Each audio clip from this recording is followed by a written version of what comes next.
नमस्कार दोस्तों, मैं आज आपके सामने अलंकार के महत्वपूर्ण प्रश्न लेकर आई हूँ जो हर एग्ज़ाम की दृष्टि से बहुत ही महत्वपूर्ण है।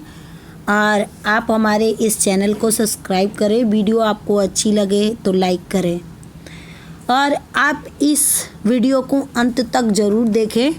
आपको अलंकार के महत्वपूर्ण से महत्वपूर्ण क्वेश्चन रखे गए हैं इस वीडियो में।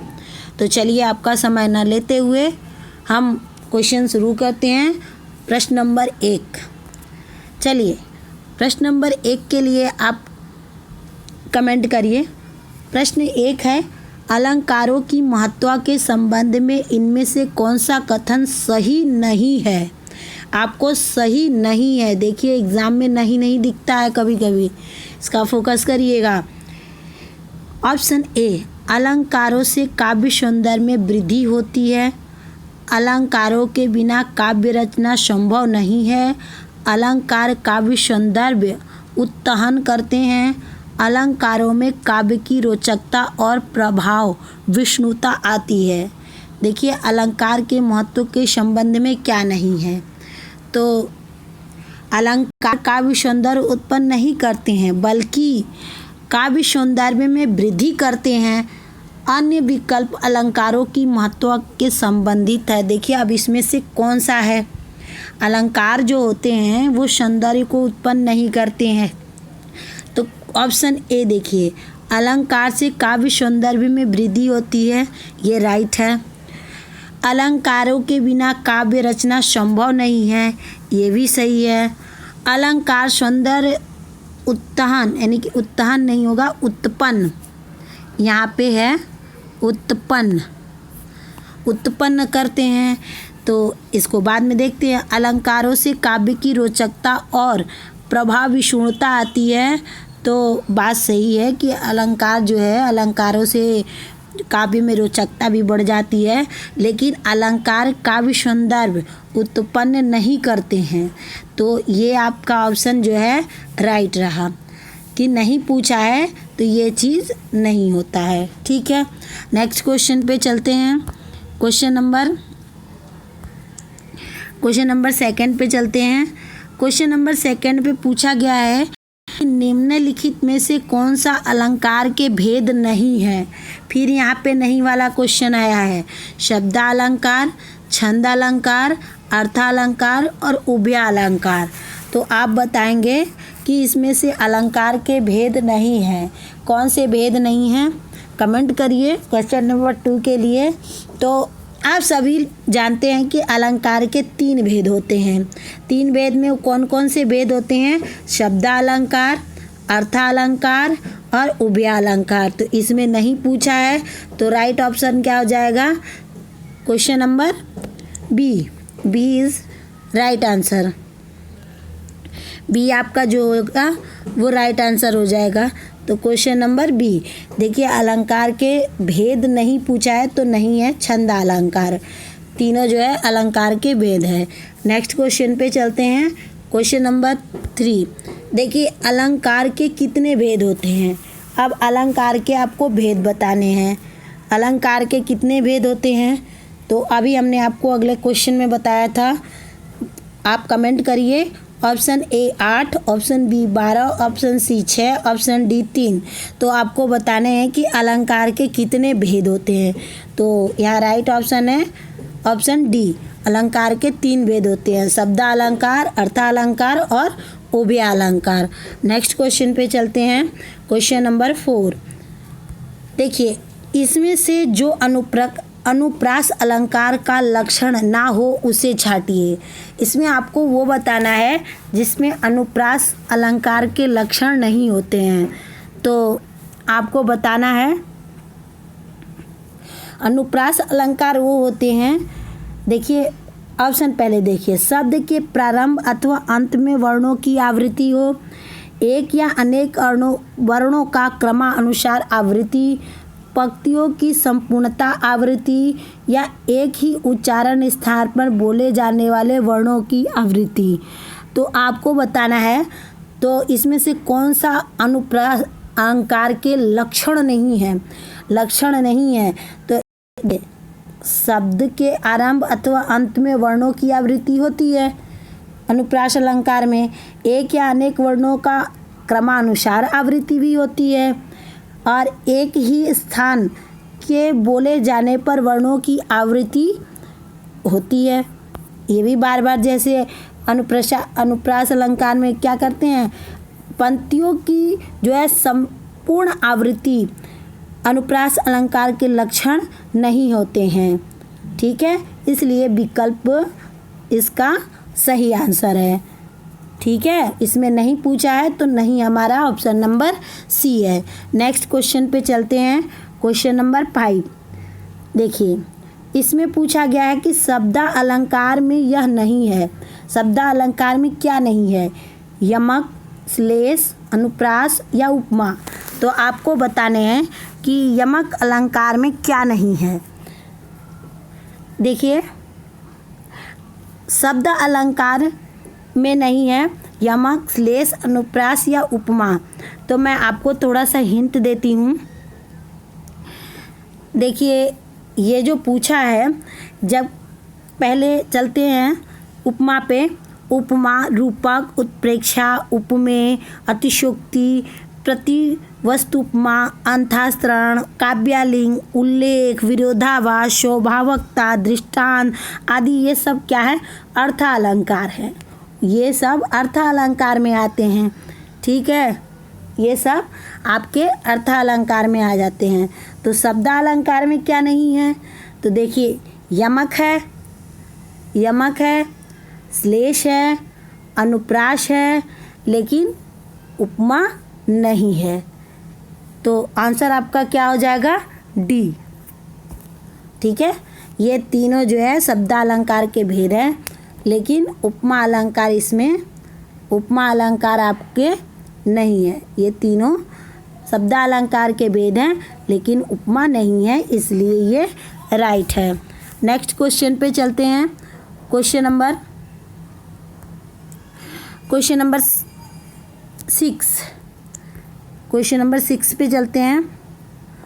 क्वेश्चन नंबर 6 में दिया गया है, सो सुख सुजस सुलभ मोहि स्वामी में कौन सा अलंकार है?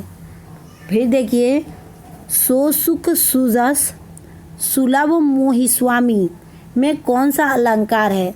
उत्प्रेक्षा अलंकार, अनुप्रास अलंकार, रूपक अलंकार और व्यतिरेक। फिर से देखिए ऑप्शन, उत्प्रेक्षा, रूपक, अनुप्रास, व्यतिरेक। तो आप कमेंट करेंगे क्वेश्चन नंबर 6 के लिए। क्वेश्चन नंबर 6 के लिए कमेंट करेंगे जो सुख सुजत सुलभ मोह स्वामी। तो आप कमेंट करिए क्वेश्चन नंबर 6 के लिए। देखिए, इसमें एक बात चीज़ का ध्यान रखिए, यहाँ वर्णों की आवृत्ति बार बार हुई है, जैसे स और स। तो जहाँ वर्णों की आवृत्ति बार बार हो, वहाँ कौन सा अलंकार होता है? तो वहाँ पे अनुप्रास अलंकार होता है। नेक्स्ट क्वेश्चन पे चलते हैं, क्वेश्चन नंबर 7। क्वेश्चन नंबर 7 में है, जननी तू जननी भाई विधि सन कुछ न वसाए में कौन सा अलंकार है? जननी तू जननी भाई विधि सन कुछ न वसाए। बताइए, इसमें कौन सा अलंकार है? पहला छेनुका प्रयास, दूसरा वृत्यानुप्रास, तीसरा लाटानुप्रास, चौथा इसमें से कोई नहीं। तो कमेंट करेंगे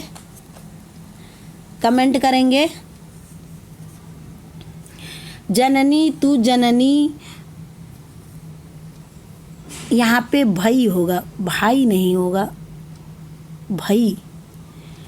विधि सन कुछ न वसाए में कौन सा अलंकार है? तो कमेंट करेंगे। तो ये अनुप्रास अलंकार का ही एक भाग है।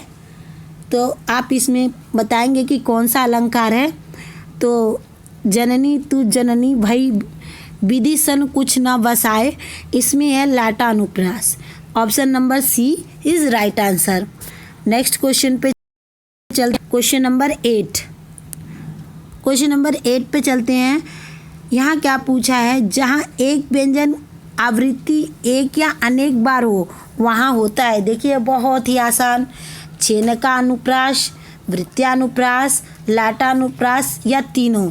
जहाँ पर एक व्यंजन आवृत्ति एक या अनेक बार हो वहाँ पे क्या होता है, जहाँ पे एक व्यंजन की आवृत्ति अनेक बार हो कौन सा अलंकार होता है?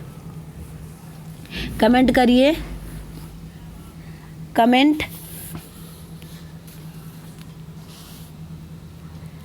जहाँ एक व्यंजन की आवृत्ति एक या अनेक बार हो वहाँ कौन सा अलंकार होता है?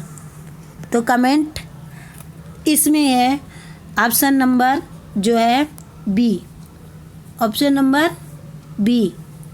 देखिए जहाँ पर एक वर्णों की आवृत्ति बार बार होती है ये अनुप्रास अलंकार आप जानते हैं, लेकिन अनुप्रास अलंकार में ही यह एक भेद है। तो इसमें कौन सा हो जाएगा? वृत्यानुप्रास, जहाँ एक व्यंजन की आवृत्ति बार बार हो। ठीक, अगला नेक्स्ट क्वेश्चन पे चलते हैं। Question number 9। क्वेश्चन नंबर 9 के लिए कमेंट करेंगे। क्वेश्चन नंबर 9 है, जहाँ वर्णों की आवृत्ति बार बार होती है उसमें कौन सा अलंकार होता है? जहाँ वर्ण बार बार आते हैं, जहाँ वर्णों की आवृत्ति बार बार होती है, तो यमक अलंकार, श्लेष अलंकार, अनुप्रास अलंकार, उत्प्रेक्षा अलंकार। तो जहाँ वर्णों की आवृत्ति बार बार हो वहाँ पे क्या होता है? अनुप्रास अलंकार। ये आपको पता है, सबसे आसान क्वेश्चन था। नेक्स्ट क्वेश्चन पे चलते हैं। Question number 10। देखिए इसमें आपको बताना है, कनक कनकते शौगुनी मादकता अधिकाय में कौन सा अलंकार है? आपको अलंकार बताना है। कनक कनक सौगुनी मादकता अधिकाय, कनक कनक सौगुनी मादकता अधिकाय। देखिए थोड़ा सा मैं मतलब आपको हिंट देती हूँ, उस पर आप कमेंट करिएगा। पहले ऑप्शन पढ़ देती हूँ। अनुप्रास अलंकार, रूपक अलंकार, यमक अलंकार और श्लेष अलंकार। तो देखिए कनक, जहाँ दो बार कनक कनक दो बार आया और दोनों का अर्थ अलग अलग हो, मतलब एक कनक का अर्थ होता है धतूरा और दूसरे कनक का अर्थ होता है सोना। तो जहाँ जहाँ कोई शब्द एक से अधिक बार आए या उसकी आवृत्ति प्रत्येक स्थान पर भिन्न भिन्न अर्थ दे वहाँ पे कौन सा अलंकार हो जाता है? तो वहाँ पे आपका हो जाता है यमक अलंकार। ठीक, नेक्स्ट क्वेश्चन पे चलते हैं। Question number 11। क्वेश्चन नंबर 11 पे चलते हैं। क्वेश्चन नंबर 11 में पूछा है, जहाँ शब्दों, शब्दांशों या वाक्यांशों की आवृत्ति हो किंतु अनेक अर्थ भिन्न हो वहाँ निम्न अलंकार होते हैं। आपको बताने हैं कि जहाँ पे क्या होते हैं, शब्दों की और शब्दांशों की और वाक्यों की आवृत्ति बार बार होती है लेकिन उनका जो है अलग अलग अर्थ होता है। तो वहाँ पे जो है कौन से अलंकार होंगे? श्लेष होंगे, यमक होंगे, रूपक होगा या उत्प्रेक्षा होगा। जहाँ पे शब्दों की आवृत्ति हो किंतु शब्दों की और शब्दांशों और वाक्यों की आवृत्ति बार बार हो वहाँ पे कौन सा अलंकार होगा? तो देखिए जहाँ पे वाक्यों किंतु उसका अर्थ भिन्न भिन्न होता है ना, अभी मैंने आपको नेक्स्ट में बताया कनक कनक सौगुनी। कनक कनक का मतलब देखिए बार बार तो आया हुआ है लेकिन उसका अर्थ अलग अलग है। तो यहाँ भी वही चीज़ पूछा है कि शब्दों और शब्दांशों या वाक्यों की आवृत्ति हो किंतु अनेक अर्थ भिन्न हो, तो यहाँ पे कौन सा अलंकार हो जाता है? यमक अलंकार। ठीक, नेक्स्ट क्वेश्चन पे चलते हैं। Question number 12। क्वेश्चन नंबर 12 है। क्वेश्चन नंबर 12 में पूछा है, खग कुल कुल कुलसा बोल रहा, खग कुल कुलसा बोल रहा रेखांकित शब्दों में अलंकार है। अब आपको बताना है इसमें कौन सा अलंकार है। तो आपको ऑप्शन देती हूँ मैं, यमक, श्लेष, उपमा और रूपक। तो आपको बताना है इसमें कौन सा अलंकार है। देखिए खग कुल कुल सब, इसमें क्या है, कुल शब्द का अर्थ जो है प्रस्तुत जो है आपका इसमें जो दिया गया है उसमें क्या कहा गया है कि कुल अर्थ का अर्थ समूह है जिसका कुल कुल शब्द, कुल कुल का मतलब होता है कि एक तो पक्षियों के कलवर से हो जाता है, एक कुल का मतलब होता है कि वो आपको सूचक मतलब सूचित करता है कोई चीज़ से, और इसका अर्थ भिन्न भिन्न कारणों में क्या होता है, बदल जाता है। तो ये कौन सा अलंकार हो जाएगा, खग कुल कुल सा बोल रहा। खग खग मतलब हो जाता है, खग मतलब कुल, कुल का मतलब हो जाता है पक्षियों की कलवर, बोलने की जो आवाज़ होती है, और कुल कुल का मतलब हो जाता है कि वो हमें सूचना देते हैं, किसी चीज़ का प्रदर्शित करते हैं। तो कुक कुक का मतलब होता है बोलना। तो इनमें क्या हो जाता है, इसका अर्थ क्या हो जाता है, दो अर्थ निकलते हैं। तो जहाँ पे दो अर्थ निकलते हैं वहाँ पे यमक अलंकार हो जाता है। नेक्स्ट क्वेश्चन पे चलते हैं। Question number 13। क्वेश्चन नंबर 13 में बोला गया है, जिस काव्य पंक्ति में प्रयुक्त किसी एक शब्द में एक से अधिक अर्थ हो उस पंक्ति में अलंकार होता है। देखिए, जिस काव्य पंक्तियों में प्रयुक्त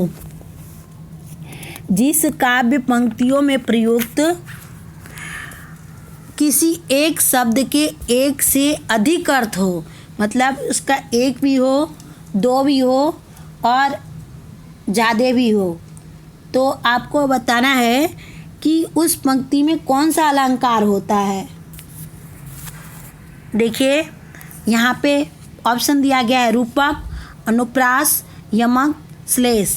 जहाँ पे एक से अधिक अर्थ निकलता हो, मतलब दो भी हो सकते हैं उसके अर्थ, तीन भी हो सकते हैं, चार भी हो सकते हैं। तो जहाँ पे एक से अधिक अर्थ निकल जाए तो वहाँ पे क्या होता है, श्लेष अलंकार होता है।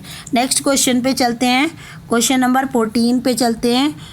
श्लेष अलंकार होता है शब्दालंकार, अर्थालंकार, उभयालंकार, उपर्युक्त सबसे अलग। आपको अलंकार श्लेष अलंकार किस में आता है, श्लेष अलंकार किस में आता है, शब्दालंकार में आता है, अर्थालंकार में आता है या उभयालंकार में आता है, जल्दी बताइए।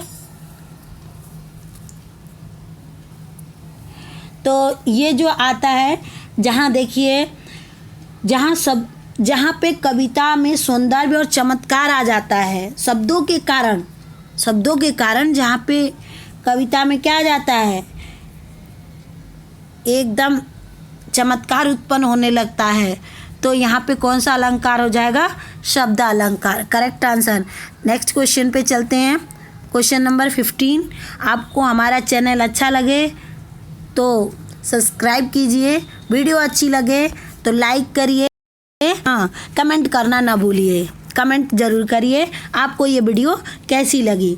अजो तर्योना ही रहे श्रुति सेवती इक रंग में अलंकार है। अजो तर्योना ही रहे श्रुति सेवती इक रंग में अलंकार बताइए, अलंकार बताइए। देखिए, ऑप्शन ए श्लेष, ऑप्शन बी रूपक, ऑप्शन सी उपमा, ऑप्शन डी उत्प्रेक्षा। तो मैं दे देती हूँ, ये तर्योना जो है ना, इसके दो अर्थ हैं। एक अर्थ होता है कान में पहनने का आभूषण, और एक अर्थ होता है कमतर स्थान, मतलब जहाँ पे लोग कभी कभार जाते हैं, ये तर्योना का अर्थ होता है, ठीक है। इसी प्रकार श्रुति, ये श्रुति जो देख रहे हैं इसका भी दो अर्थ होता है। एक अर्थ होता है वेद, जो कानों में सुने जाते हैं, जो कान में वेद बोलते हैं ना, वेद मंत्र, ये। और दूसरा अर्थ होता है कान। श्रुति का मतलब कान भी होता है और श्रुति का मतलब वेद भी होता है। और त्रयोना का मतलब होता है कि कान में जो आभूषण पहनते हैं उसको, और जहाँ पे लोग जाते हैं वो। और श्रुति का मतलब वेद और कान। देखिए दो दो अर्थ बताए गए हैं, दोनों के दो दो अर्थ बताए गए हैं। तो यहाँ पे जहाँ एक से अधिक अर्थ निकले, एक ही लाइन में, एक ही वाक्य में, तो वहाँ पे कौन सा अलंकार हो जाता है? श्लेष अलंकार हो जाता है। नेक्स्ट क्वेश्चन पे चलते हैं। Question number 16। क्वेश्चन नंबर 16 में पूछा गया है कि निम्न में से कौन सा अर्थालंकार है। अब आपको बताना है कि अर्थालंकार के भेद में कौन से आते हैं? श्लेष अलंकार, यमक अलंकार, वक्रोक्ति अलंकार या रूपक अलंकार। तो आप बताएंगे कि कौन सा आता है अर्थ अलंकार में। जल्दी बताइए। देखिए, जहाँ अर्थ के माध्यम से काव्य में चमत्कार उत्पन्न हो जाता है वहाँ पे होता है अर्थ अलंकार। अर्थ अलंकार मतलब क्या है? अर्थ के माध्यम से जहाँ काव्य में चमत्कार हो जाए उसको कहते हैं अर्थ अलंकार। लेकिन अर्थ अलंकार में इसमें से कौन सा आता है? तो अर्थ अलंकार में इसमें आता है आपका रूपक। देखिए, अर्थ अलंकार के कई भेद होते हैं जिसको हम क्या कहते हैं? उपमा, उत्प्रेक्षा, दृष्टांत, संदेह, अतिशयोक्ति, प्रतीप, भ्रांतिमान, दीपक, व्यक्तिरेत और अन्वय, उल्लेख, मानवीकरण इत्यादि बहुत से अर्थ अलंकार के भेद हैं। नेक्स्ट क्वेश्चन पे चलते हैं। क्वेश्चन नंबर 17 के लिए कमेंट करेंगे। क्वेश्चन नंबर 17 के लिए, उदित उदगय गिरी मंच पर रघुवर बाल पतंग, बिकसे संत सरोज हर्षे लोचन भृग। उपर्युक्त पंक्ति में कौन सा अलंकार है? देखिए, बहुत ही आसान और बहुत ही अच्छा आप कर लेंगे। उदित उदय गिरी मंच पर रघुवर बाल पतंग, बिकसे संत सरोज हर्षे लोचन भृग। देखिए, यहाँ पे जो है आपको ये बताया गया है कि